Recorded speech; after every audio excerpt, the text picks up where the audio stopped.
Hello, hello, hello. Kumusta? Mga adlaw kan tanan, mga kaigsunan, mga kasimpiya. Time check is now 3:20 in the afternoon. Dito sa Brooklyn, New York. Ano na po, 22nd of May, 2026. So ano ba pwede natin pag-uusapan? But before anything else, kayo inayahan ko, no, magsampyak malang ito mo di kong channel. God bless po sa ating lahat. At sa lahat ng mga OFW, all out there, sa lahat ng mga kababayan natin, sana nasa mabuti kayong kalagayan. And as always, ito yung lagi kong sinasabi na your health is your wealth. Kasi aanan natin ang laman dito sa mundo. Pag meron tayong debilitating illnesses at mga life-threatening diseases, hindi natin ma-enjoy ang buhay na meron tayo. Diba? So God bless sa ating dito. Kung saan man tayong lupalok ng mundo, kung saan tayo na panig ng mundo, sana gabihan po tayo, as always, ng puong may kapal.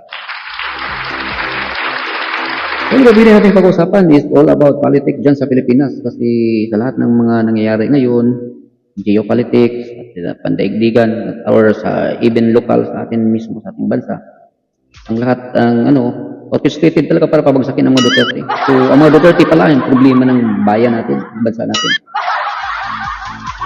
Kasi lahat ng mga tinutugis ngayon, yung mga subordinates ng mga Duterte, lahat ng mga umaanib sa mga Duterte, yung mga tumutulig sa kapalpakan ng gobyerno nito. Either kakasuhan, tatakutin, dadamputin, dadalhin sa ICC. So, ang ICC na pala yung pinakamakapangyarihan na korte. Mas makapangyarihan pa sa ating korte. So, nabili na ba ang bansa natin or bumabalik na tayo sa nakaraan? So, na-colonize na ulit tayo ng Bagnaga. Kasi nung kamakailan lang, itong yung Department of Justice Secretary natin, si Frederick Bida, na ngiwi din eh. Ang si BBM. Lahat na lang ng mga kalyado ni BBM, mga either ngiwi, bangan, basta, lahat na lang may sangkot sa mga katerwalian. Hindi ko naman sinasabing si Frederick Bida. Pero kasi karamihan. At nagka-posisyon pa. So ngayon, ito si Department of Justice Secretary si Frederick Bida, bida-bida din ito. Nagbabala siya, sabi niya, yung kumakampi kay Bato or tutulong na magtatago, may consequences daw. Kasi hindi lang si Bato, dapat suko si Bato kasi may pananagutan si Bato. Hindi lang dito sa batas sa bansa nating Pilipinas, kundi pati sa ICC. So mas makapangyarihan pala yung ICC kaysa local court at Korte Suprema natin. Kakaiba talaga ang lingwahe ng malita. May prinsipyo na ngayon ang malita, di ba? Sinabibili na yung prinsipyo ng ating kabayan ng Pilipinas. So itong ICC, winiponize nila. Yun yung nila. Panakot nila yung ICC. Doon sila sumasangga na parang kadir. Lahat ng kalaban, dampot, ICC. So, ngayon yung ginawa nila kay Tatay Digong, igagawin din nila kay Bato. So alam naman natin kung kailan lang inabasura itong Kiato na pinayal nila ni Atty. Torjon at ni sino yung isa? Si Jimmy Bundok. Kaya nga nairita din si Atty. Panilo. Sabi niya dapat habeas corpus yung ipapile nila kung yun yung napile nila matagal na yung daw. Binaliwala yung ang tawag nito.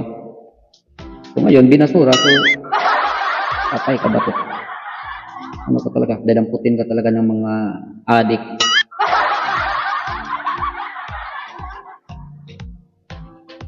So ngayon sabi ni Remulla, ready na daw yung kabuuan or entire PNP daw natutugis kay Bato. Patay tayo na. So ngayon, mga kriminal na ngayon yung namamayakpak. So ito mga matitino ngayon, ito na yung tinutugis ng gobyerno.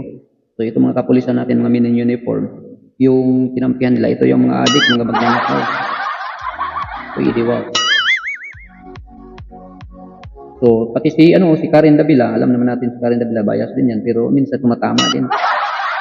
So even si Karen Davila, tinanong niya yung taga-NBI kung sino ba yung nag-utos noong Monday yata, yung Lunes yata na kung kailan hinahabol si Bato, gustong sabunutan pero walang buhok, hindi nila nakuha si Bato. Kaso nadapa si Bato, kaya nagkasugat-sugat yung kamay niya. So, tinanong ng Karen Davila, sino ba nag-utos?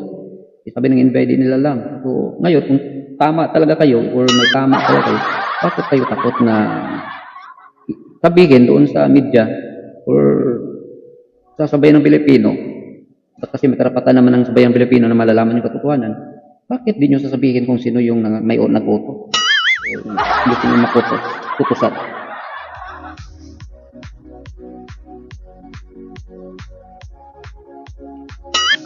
Wala na talagang hulog itong gobyerno natin. Wala na talaga. So, tama lang talaga na magtatago si Bato.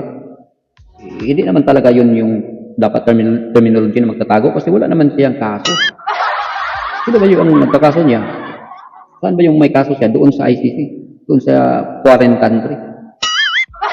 Hindi naman sa local court. Wala naman siyang kaso dito sa Pilipinas. So, na-weaponize lang talaga itong ICC. Ginagamit sa pag-persecute ng mga kalaban ng traitor na gobyerno. Sabi pa ni Bato, sabi pa ni Lacton, dapat susuko si Bato sa batas. Pero sa panahon niya, panahon ni Gloria Arroyo, tago ang baklang King Lacton. Kita nyo, double standard ang gabo. So wala na talaga tayong pagtunguhan ng bansa natin. Sabi pa nga kay Amy Marcos, na yung plano daw pala talaga, gusto nila ng term extension. Patay tayo dyan.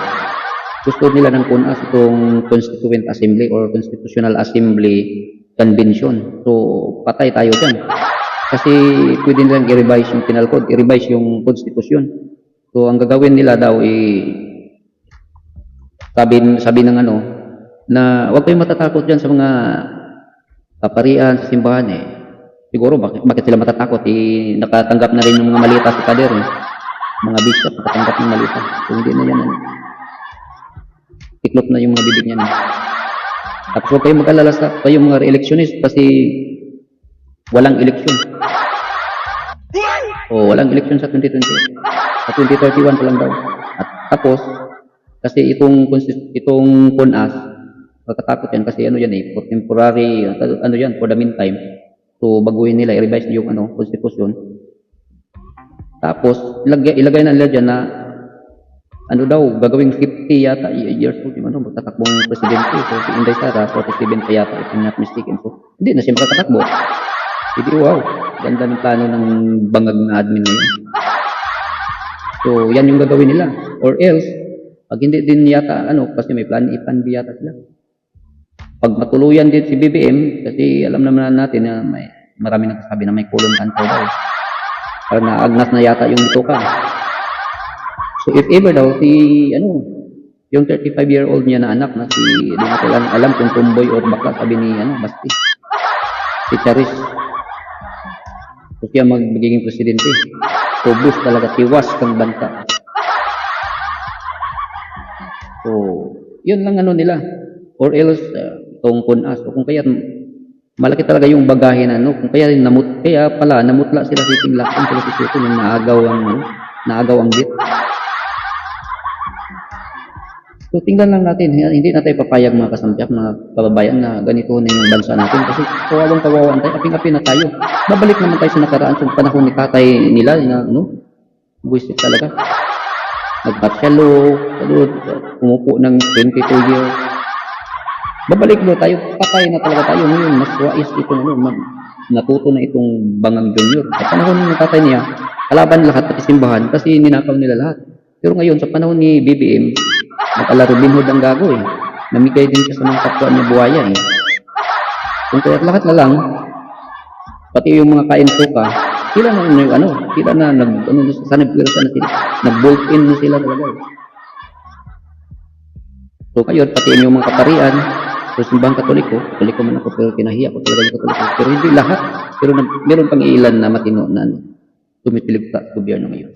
So ang nakikita lang talaga natin, itong Isiminay, itong kay Pastor Kibuloy, at itong talaga, Iglesia na Cristo yung pinakayo.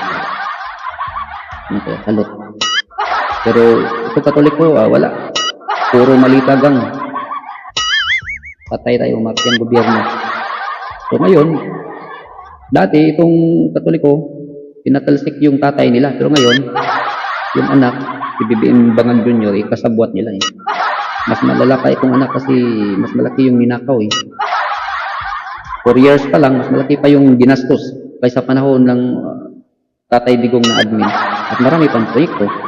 So sa panahon niya, proyekto puro malita.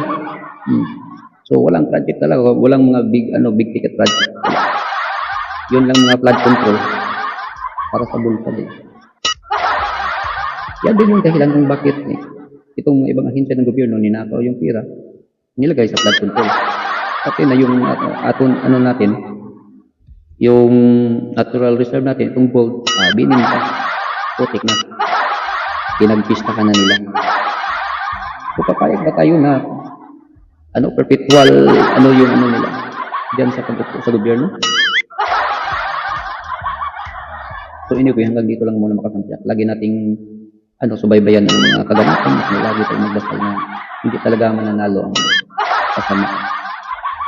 God bless you.